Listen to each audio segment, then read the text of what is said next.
When I say your names, just stand up and wait first.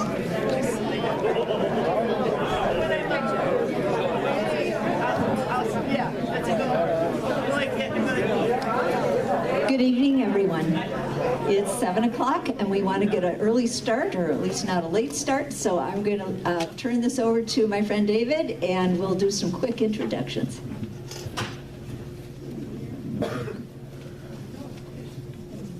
Okay, here we go. And good evening, everyone, and welcome to the first of the 4 programs in the... Yeah, and it's in the first is way up there. Okay. You're just like a sucker. I've been sucking on it. Okay, good evening, everybody, and welcome to the first of the 4 programs in this 13th annual Tony Wyack Winter History Festival. I am David Bradley, and this is Jenny Peterson. I don't dare turn away here. The Tony Wyack festivals are sponsored by 2 local groups, the Washburn Area Historical Society and the Washburn Heritage Association. And come back and do that part. That's important. Oh, yeah. This season is funded in part by the grant from the Apostle Islands Historic Preservation Conservancy. Thank you.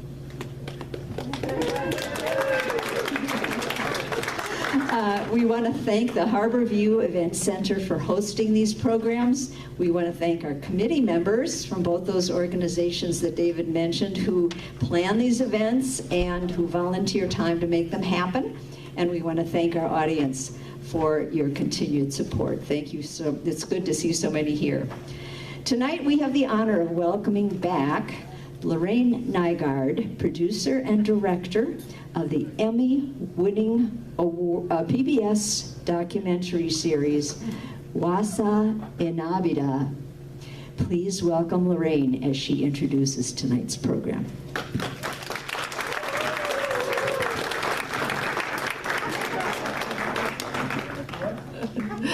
This is a great group. It's going to be a lot of fun tonight. So welcome, everyone. And I want to thank the Washburn Heritage Association for inviting me to present a program tonight, a film that's part of the Wasa Inabida television series.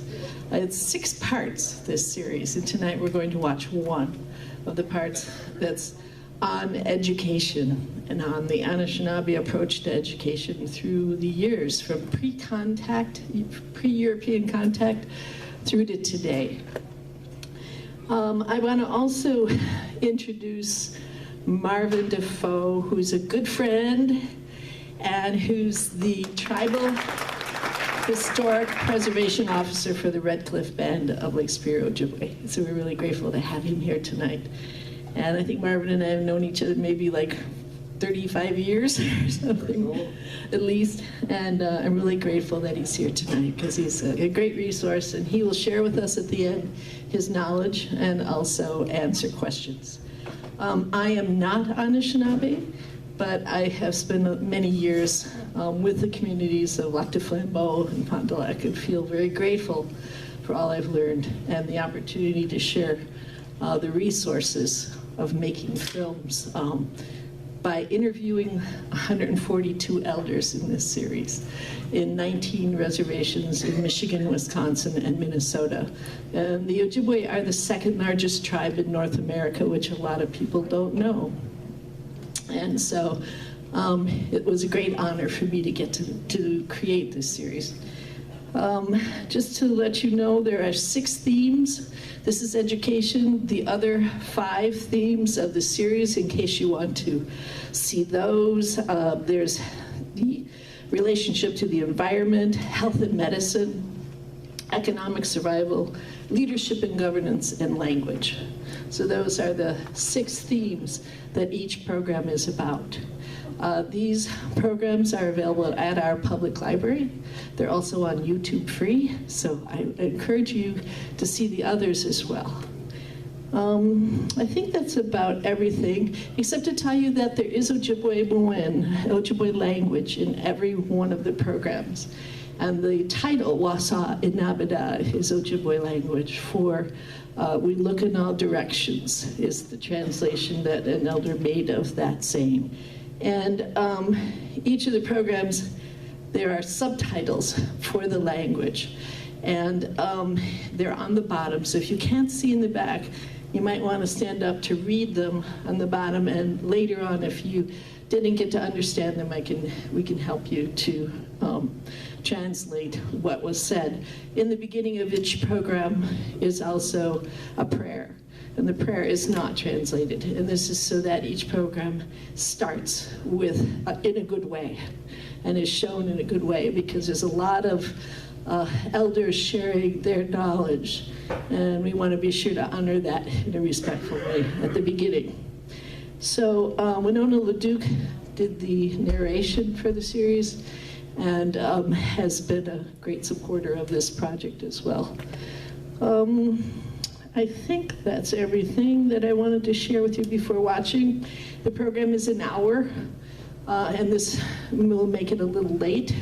I hope you can stay so that you can have the benefit of the discussion afterwards.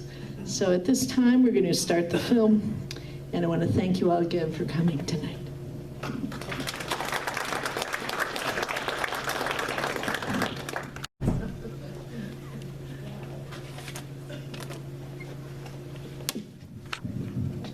Well, thank you.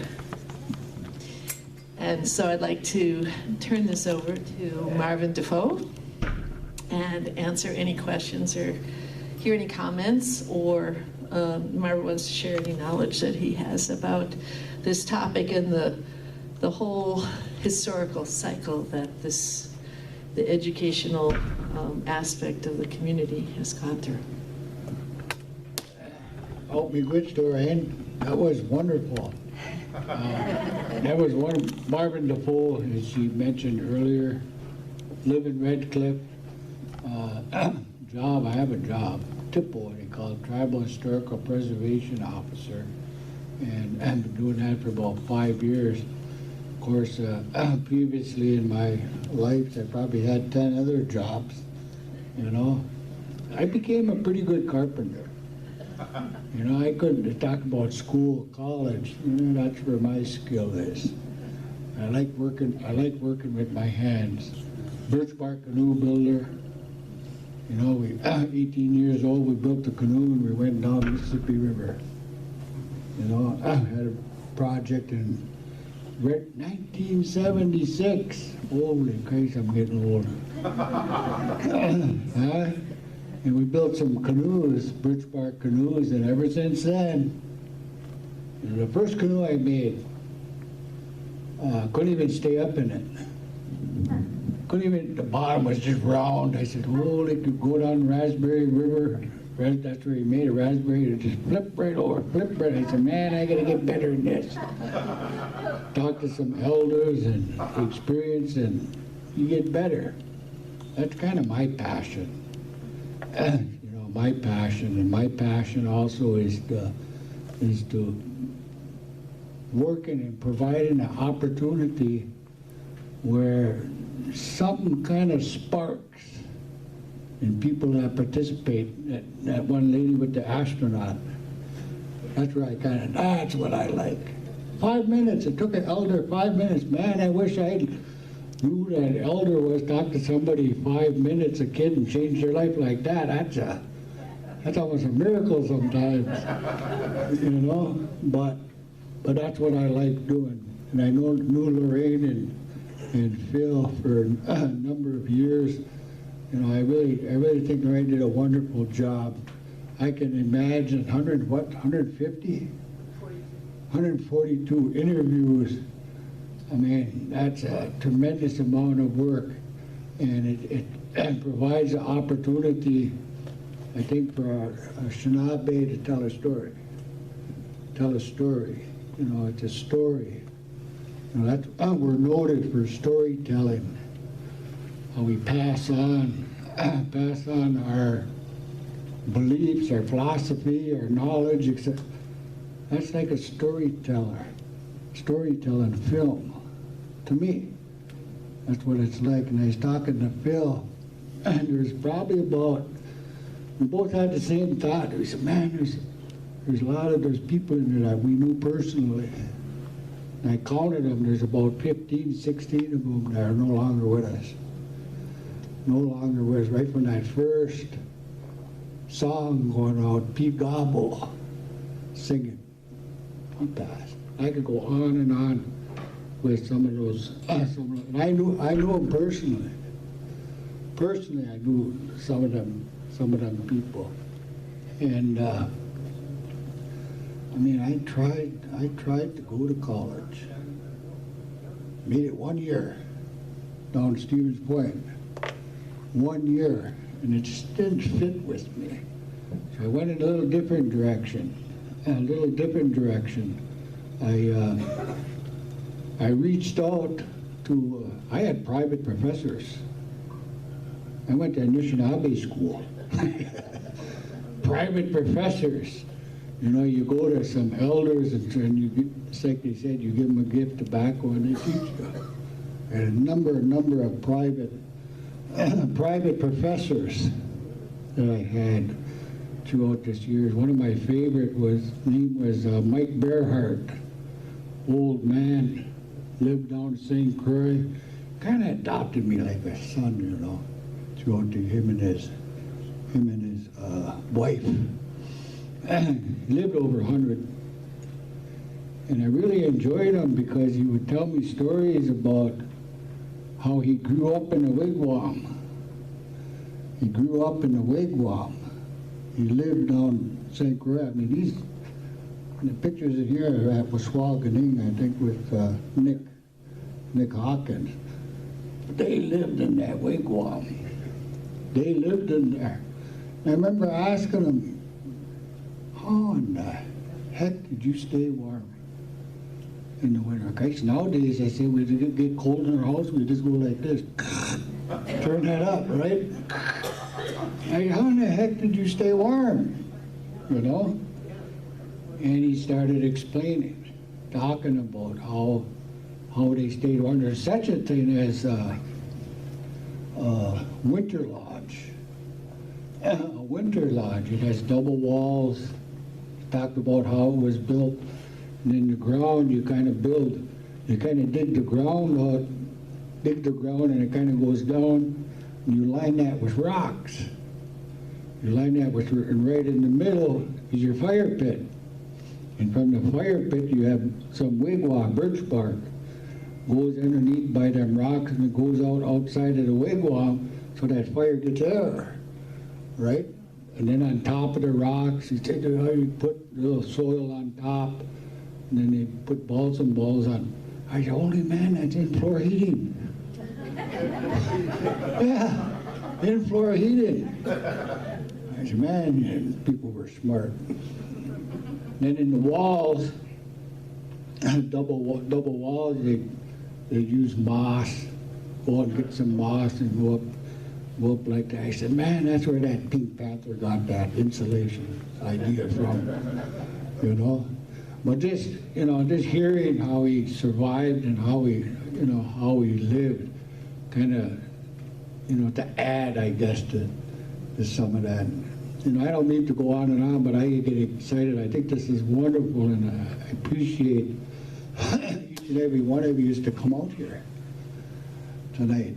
I mean, instead of sitting at home on your couch, you're coming out here and hopefully you're learning something.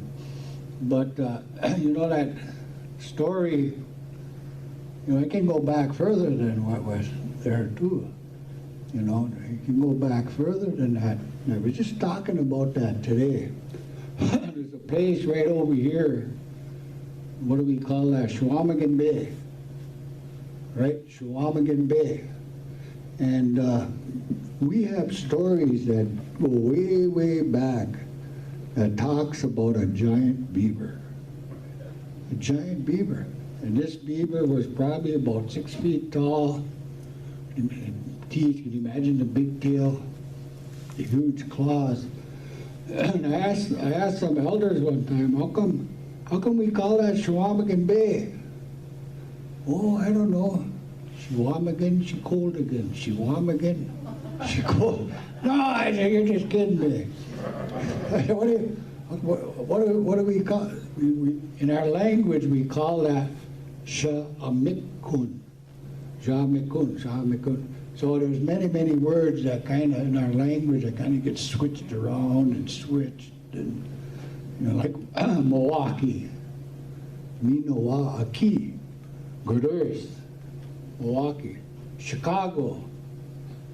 Chicago. It's like a, Chicago is a skunk. You know, a smelly place, you know.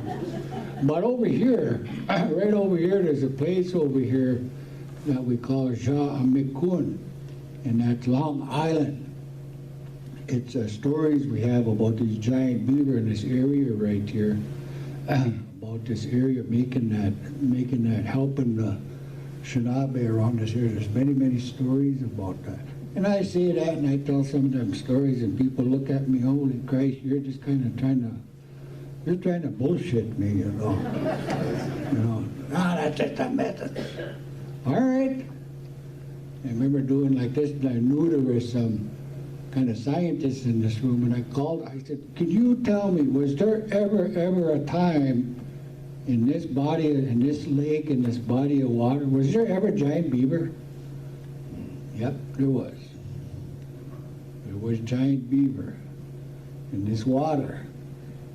At one time, oh, I don't mean to be going up here. I just get excited about sharing our stuff. You know, at one time, the shoreline of right here, this Lake Superior, went back in miles, went for miles. We were underground. We were underwater right here. When that story was told.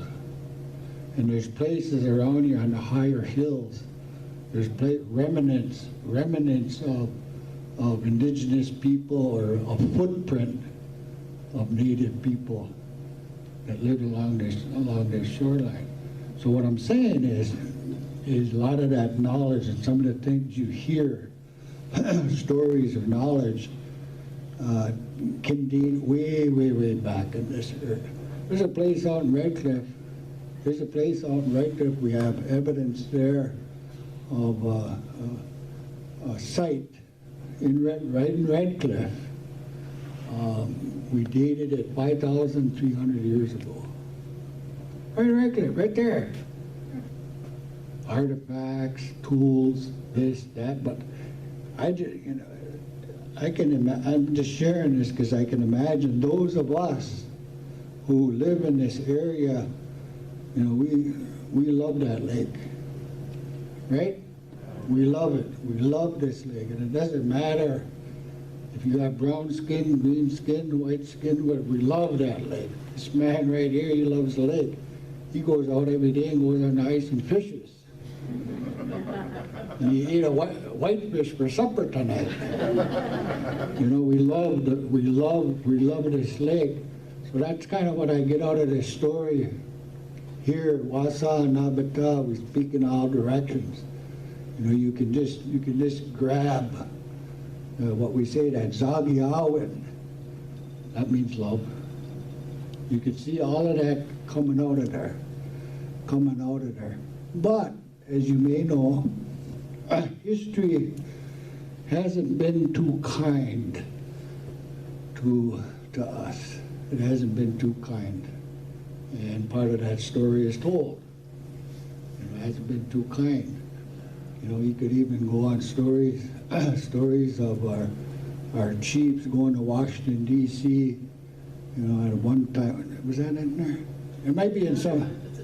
It's in another one. Okay, no, I don't remember it in here. But there's another one story about what our people right here, right around this area right here.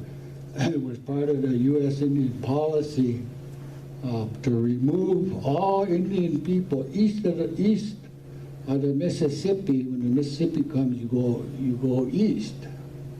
Or excuse me, you go west.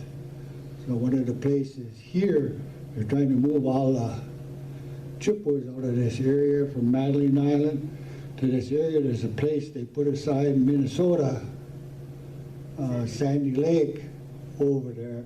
But there's a big, long story, and I ain't got enough time all tonight to tell you that story. It's too long. Maybe another time, but you could watch it on one of them. The story is on one of them other videos that you have. But that in this area here, and what I will say is our chief buffalo from Red Cliff went in a birch bark canoe right from here. He was 92 years old.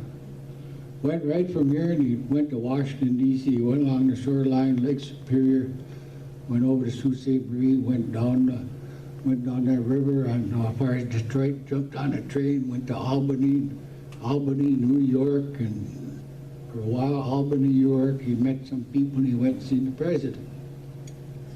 And he had a tool that they brought with them. It was a ceremonial pipe. A lot of people don't know that, but I'm telling you what I know. It was a ceremonial pipe, and he smoked that, and he pleaded with the president. He pleaded with the president that we want to stay here. So it was either go to war. No choice. Either go to war or we're going to have peace. That's what it was. And throughout that negotiation, they had chose peace, and that's where Red Cliff came.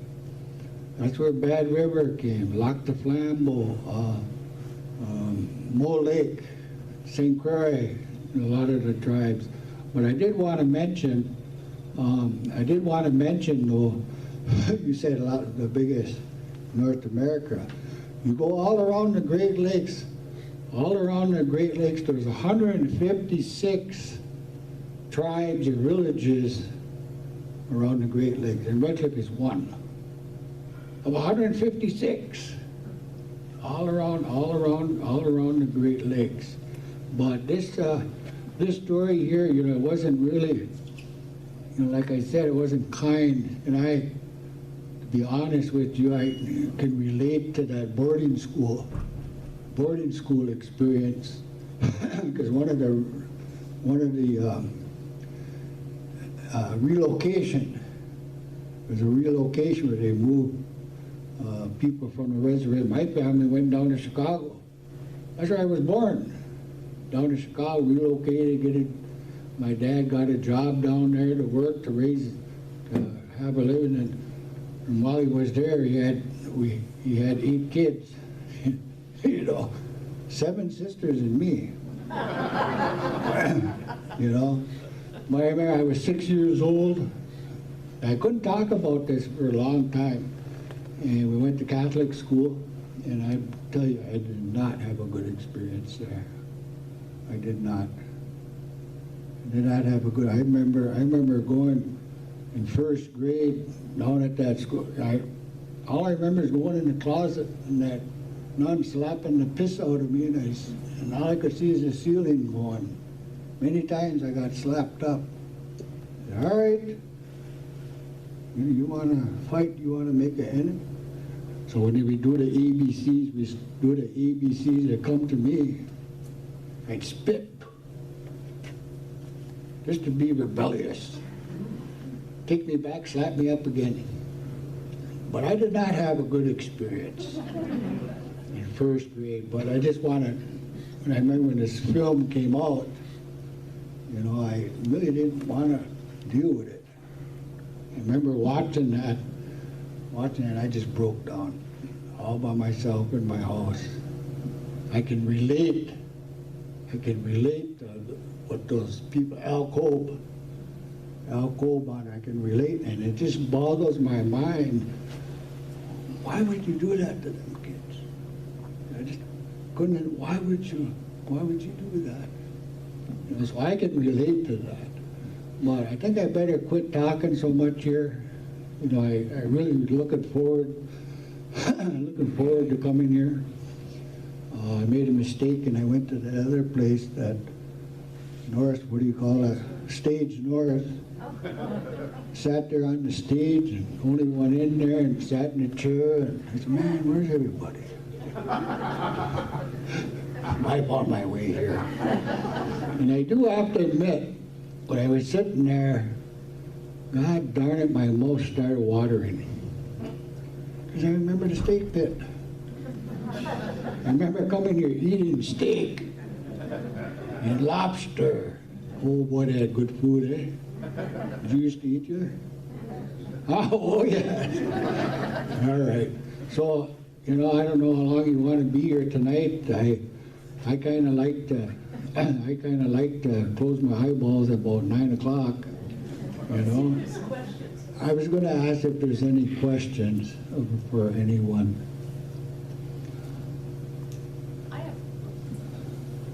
Okay, go ahead, sir. Well, thank you for your wisdom tonight. One of the big questions I think we all understand now with the fact that the earth is changing, the climate is changing. There are many things that are going to affect us as well as the indigenous people who have lived here for centuries. What is your point of view, your wisdom that you could share with us about the time ahead? Well, things change. We're pretty poor. We could barely go to Bayfield out in the settlement some times, you know. We used to say, don't worry, son, sometimes Florida's going to come here. He used to tell me to say that. And he used to say, you know, you should learn how to grow pineapples. What the hell? Why would I want to learn how to grow pineapples? It's going to get warm. Right. So, you know, as time, you know, went on, I spent a lot of time in the woods. And just as well as you guys know, you can see the environment as well as I can. You can go on, you can see it. And it's changing. Birch trees are dying. All around the Great Lake, birch trees, they're all dying. There's going to probably be some point where a birch bark canoe building will be extinct. You know. You know. So last year, I guess it really affected me. You know, things leaving us, changing. It really affected me, and I started figuring, well, you know what? There's a generation of young kids coming up. Somehow we got to give them hope. That, hey, well, you know, we can adapt. You know, we can adapt, just like in this video, or Shinaba, we all adapted. We all adapted to things. We adapted. It didn't make us any less than the Shinaba, but you adapt to that. So last year I went out and we planted 3 million birch bark basket seeds in Redcliffe. 3 million. And I got that idea from Johnny Appleseed. Yeah, Johnny Appleseed, he went, that's a story, but I got that, you know, Marvin birch bark seed. Oh yeah. So we planted, we worked with the kids around Redcliffe. We planted these seeds and talked to them about the life cycle of the birch tree, etc. You know, with that, well, maybe someday, I don't know, maybe they'll, but trying to give them some hope. Another one is maple trees, sugar maple. There's a place right over here historically in Washburn on the other side, on the other side of Washburn, there's records that tells us that there was 20 tons of maple sugar coming out of that area. 20 tons of sugar. That was way before the time there was white sugar, or beet, you know, beet sugars. So there was chipboard around this area, and I looked it up and I wanted to know where that was. It's kind of up there by Teschner's, is where that was. Well, you go up by Teschner's now, what do you see? Right? Fields, But at that time, back in the day, it was huge. So even that time is changing. You know, even that time is changing. I worry about our lake, our water. I worry about our water. There was one time, you know, when it was too long ago, that the water surface temperature of Lake Superior was 70 degrees. I mean, I've never, 70 degrees. Mille Lacs, where we fish down in Mille Lacs, even a lot of these inland lakes, it did something to the fish.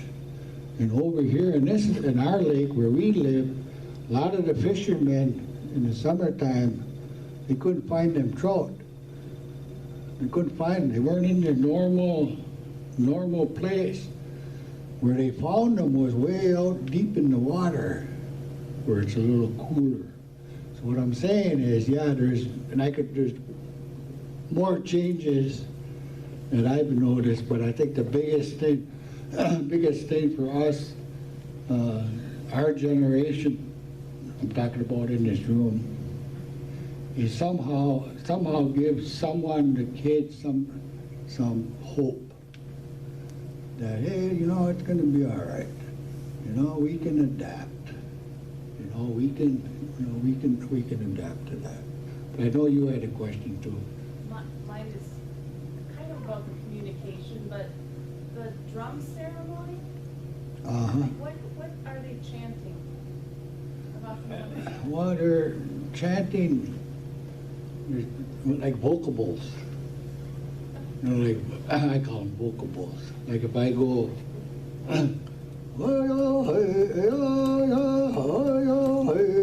that's a vocable. I'm not singing words. No, you're just singing music. Right, vocables. And a lot of them vocables are even with the sounds in our language. The sounds in our language. It's just like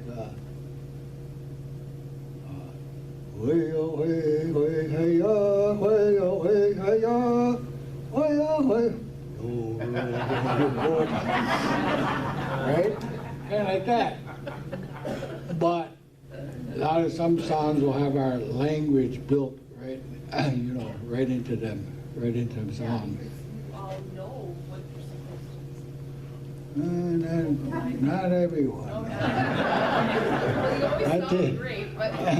Well, you know, that's even part of learning, you know, with that too. I probably taught maybe about 2 or 3 drum groups, if you will. You know, around the third one takes years to tune your ear. You know, just like playing the guitar. There must be guitar players in here. You know, you didn't learn how to play that guitar in 1 week. Well, maybe some of you did, I don't know, but that's what it takes time. And I see there, even on here, the flute, I think that was Anaquit, Frank Montano from Red Cliff. You know, even that, there's a whole thing with music. You know, whole thing with music that we have. Any more questions?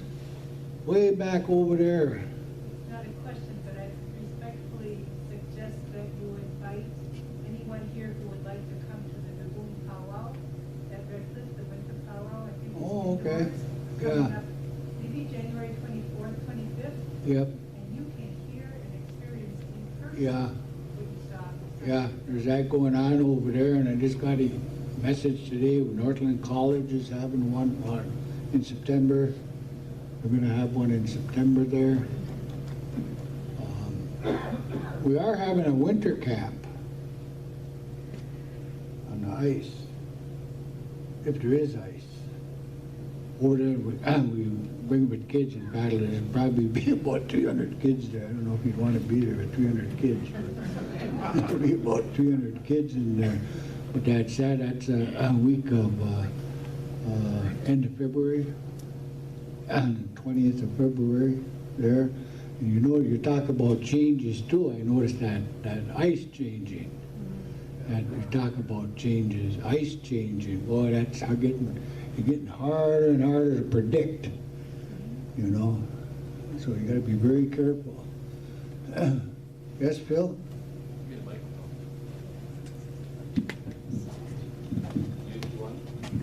I just have a chance to tell a story about this man. I love this guy, and he loves this community so much.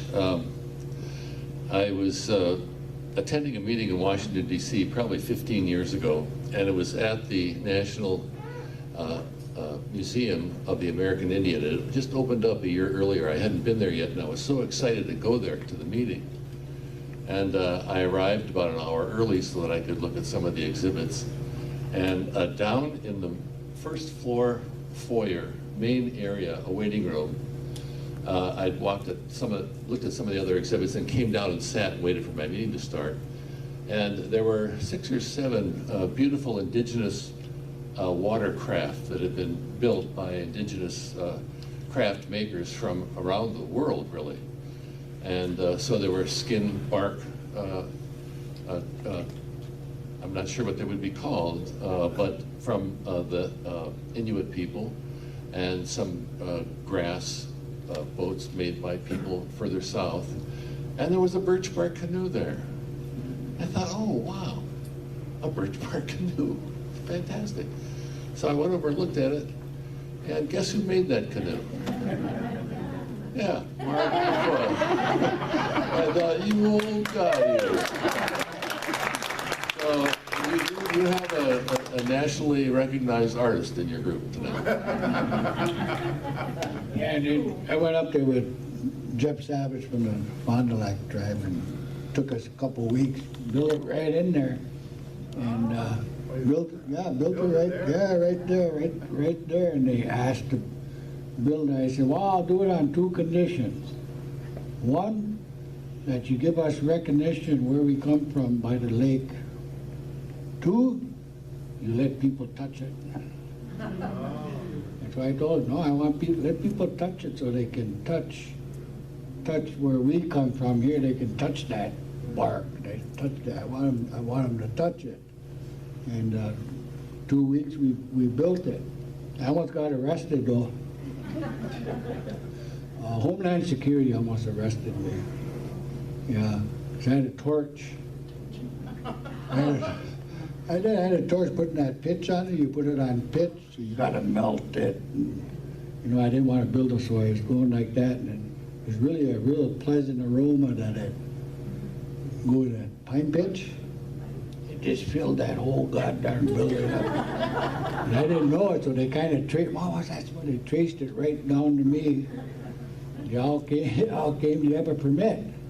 I said, no, I ain't got a permit. I got a treaty card though. For building, you got a permit for that torch. No, I don't. So then the museum people came and they went through all this. Well, you got to go here. You got to go there. I said, well, how long is that going to take? I don't know. It might take 3 or 4 days. Wait, 3 or 4 days. We're almost done. So, as smart as I was, I waited till they changed ships.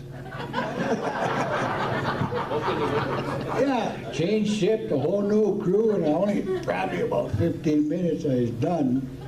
Straight up got it done, got the heck out of there. But that was a good experience. You think I'm talking now? I had to talk for 2 weeks. Visitors coming, you know, that was a really highlight experience. I like sharing with people, you know, our culture and the earth and things. But you had a question? Yeah, I want to say something about.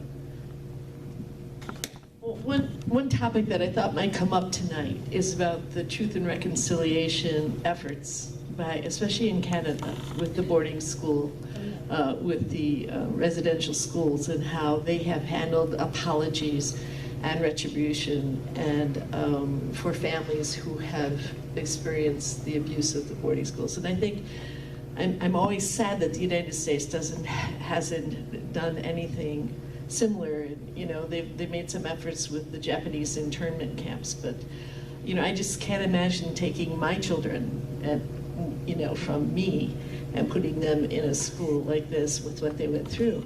And it just seems to me that we still have a lot to do, a lot of work to do to to heal and to come together for a situation that was horrendous.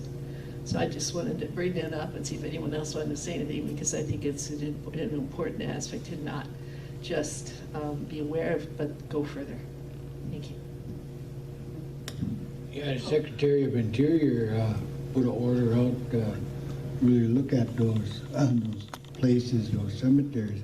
And my colleague here in Red Cliff, Edwina Buffalo, you know, we're pulling together some research on it even today. We found a member, in fact, that's one of her, Buffalo, went out to Carlisle Indian School and died. Died out there. We even have the mothers writing a letter, hey, I want to go get my son, and I want to, and they wouldn't let her go and get him. Anyway, he died on the way. He's buried. We found out he's buried in a cemetery in Bayfield.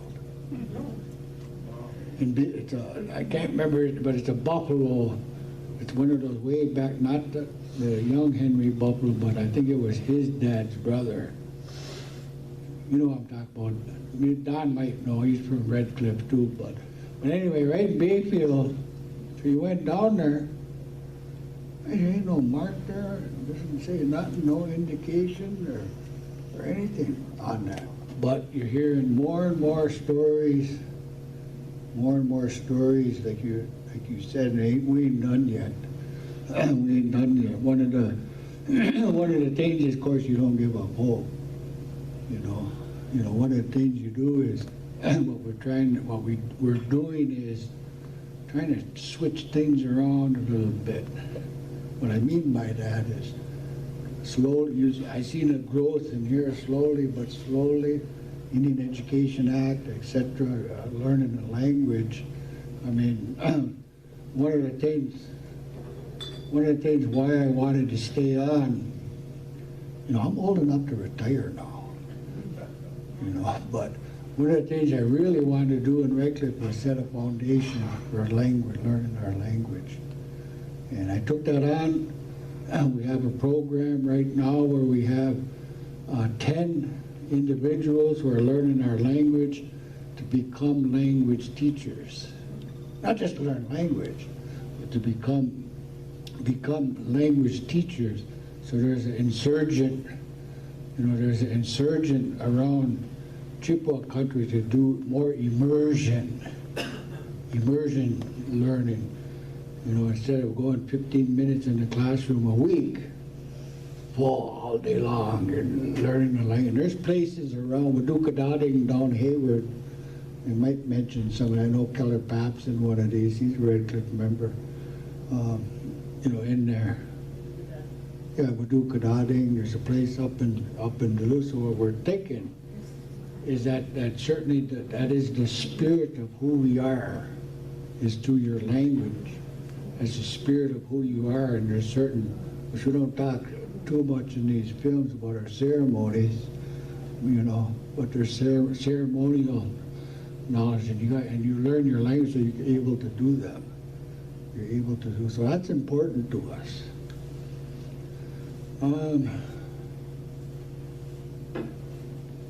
You know, when you like something, one of the things we do is we say, ho, ho.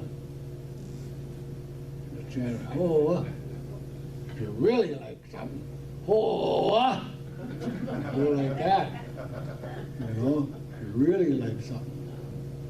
And then another thing we do is we point with our lips.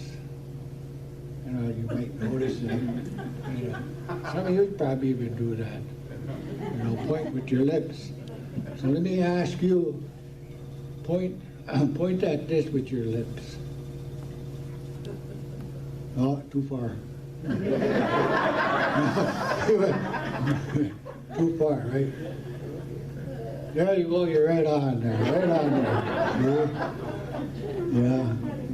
So you may, you know, again, I just want to appreciate your taking time to come out here, and I wish I had more time. I got a lot of... What is it you do when you really like something?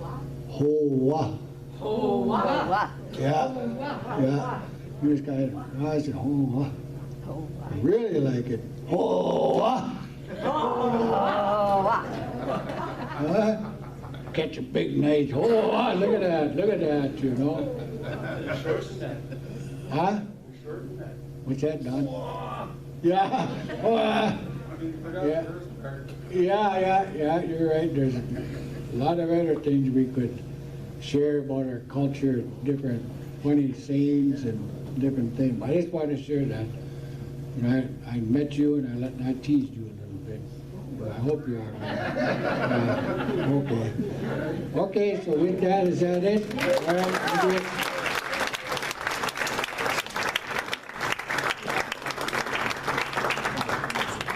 One last thing is that if you want to, there's a sheet in the back, little pieces that have a link for the YouTube, the entire series of 6 parts. You can have that link. It's written on the table back there.